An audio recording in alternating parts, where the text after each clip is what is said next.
Bank Indonesia Wilayah Sumatera Selatan menyebut, pertumbuhan ekonomi Sumsel di triwulan kedua 2020 minus 1,37%, atau terkontraksi lebih besar dari triwulan pertama sebesar 2,30%. Faktor utamanya disebabkan konsumsi rumah tangga yang turun di 6,69%, dan ditengarai berpengaruh pada pertumbuhan ekonomi Sumsel di triwulan kedua ini.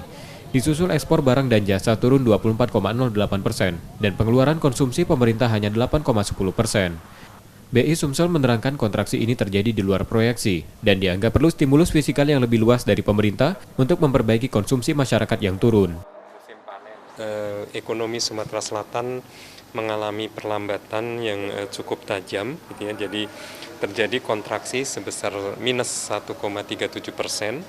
Artinya pertumbuhan ekonomi Sumsel ini tumbuh negatif. Program-program pemerintah yang saat ini sudah dijalankan ya, karena pemerintah kan ada stimulus fiskal, baik itu dalam bentuk jaring pengaman sosial ataupun program-program termasuk pemulihan ekonomi nasional ini sudah berjalan, dan insya Allah mudah-mudahan program-program ini nanti akan bisa membantu masyarakat yang tadi di triwulan 2 ini sangat terdampak ya, dan itu tercermin dari konsumsi rumah tangga.